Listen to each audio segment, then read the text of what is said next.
Assalamualaikum warahmatullahi wabarakatuh. Perkenalkan, nama saya Neni Novianti dengan NPM 233507052. Di sini saya akan menjelaskan mengenai pemikiran politik Islam Ibnu Khaldun untuk memenuhi tugas ulangan tengah semester mata kuliah Pemikiran Politik Islam. Ibnu Khaldun adalah sejarawan, filsuf, dan sosiolog muslim yang dikenal sebagai bapak sosiologi dan historiografi modern.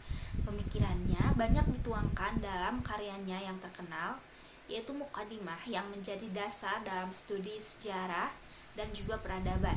Ibnu Khaldun dikenal sebagai pemikir multidisiplin yang memberikan kontribusi besar dalam bidang sejarah, sosiologi, ekonomi, dan juga politik. Ada beberapa substansi pemikiran Ibnu Khaldun, diantaranya yang pertama itu ada teori siklus peradaban. Di sini beliau menjelaskan bahwasannya peradaban berkembang dalam siklus yang berulang, yang mana fase-fase tersebut terdiri dari pertama ada fase awal, di mana masyarakat masih kuat karena memiliki asabiyah atau solidaritas yang tinggi. Kemudian yang kedua ada fase kejayaan, di mana negara mencapai puncak kekuasaannya dengan ekonomi yang stabil dan juga pemerintahan yang kuat. Kemudian ada yang ketiga yaitu fase kemunduran, di mana di sini tuh muncul kemewahan berlebihan, korupsi, dan lemahnya solidaritas sosial atau asabiyah yang tadi, yang akhirnya menyebabkan kehancuran peradaban. Nah, yang kedua ada asabiyah nih, yang tadi sudah disebutkan dalam 2 poin. Asabiyah di sini tuh berarti solidaritas sosial. Jadi konsep asabiyah ini merupakan kelompok kunci dalam membangun dan mempertahankan peradaban. Jadi beliau menilai bahwa ketika solidaritas dalam suatu masyarakat melemah, maka peradaban tersebut juga akan runtuh. Yang ketiga ada ekonomi pajak. Nah, dalam lingkungan ekonominya, Ibnu Khaldun menegaskan bahwasanya produksi dan perdagangan adalah sumber utama kesejahteraan suatu negara.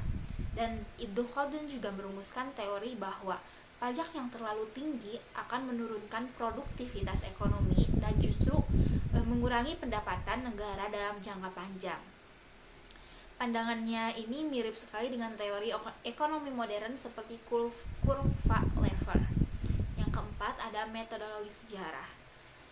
Substansi ini menekankan pentingnya pendekatan ilmiah dalam memahami sejarah dengan mempertimbangkan faktor sosial, politik, dan juga ekonomi, bukan hanya sekadar narasi kronologis seperti itu. Yang kelima yaitu substansi pendidikan dan sumber daya manusia. Nah, menurut Ibnu Khaldun, pendidikan dan pengalaman memiliki peran yang penting dalam pembentukan individu yang berdaya saing. Beliau juga mengkritik metode hafalan dalam pemahaman yang mendalam. Ibnu Khaldun menekankan pentingnya pendidikan berbasis pengalaman dan juga pemahaman yang mendalam, bukan hanya sekedar hafalan jadinya. Ia juga menilai bahwasannya sistem pendidikan yang terlalu otoriter dapat membunuh kreativitas dan juga sisi kritis dari seorang individu. Nah, pemikiran Ibnu Khaldun ini teman-teman sangat relevan hingga saat ini, terutama dalam studi sosiologi, politik, dan juga ekonomi.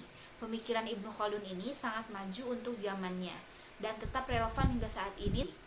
Nah, ada beberapa poin yang merupakan hasil dari analisis saya dari penjelasan tadi di atas. Yang pertama itu ada kontekstualisasi dengan realitas modern.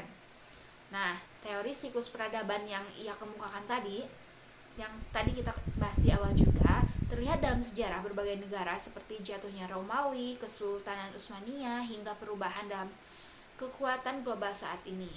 Kemudian konsep Abbasiyah ini, As-Sabiyah ini masih relevan dan memahami stabilitas sosial dan politik termasuk dalam konteks nasionalisme dan kohesi sosial dalam negara modern.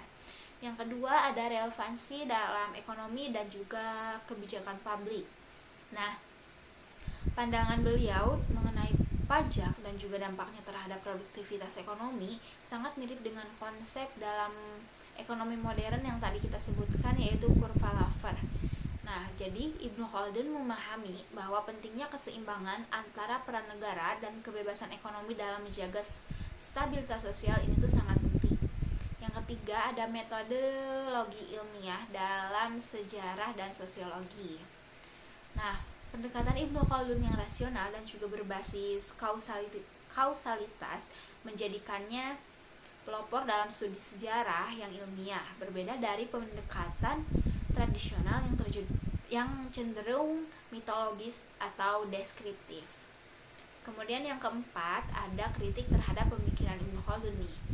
Jadi teori Ibnu Khaldun mengenai asabiyah dan juga siklus peradaban terkadang dianggap deterministik, seolah-olah semua peradaban pasti mengalami siklus yang sama tanpa adanya kemungkinan inovasi atau perubahan struktural yang bisa mencegah kejatuhan. Nah, konsepnya masih berakar dalam konteks sosial Arab abad ke-14 hingga perlu diadaptasi agar sesuai dengan dinamika globalisasi dan modernisasi saat ini.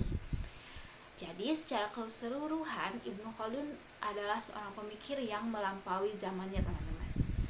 Dan banyaknya gagasan beliau tetap menjadi referensi dalam studi sosiologi, ekonomi, dan ilmu politik hingga saat ini.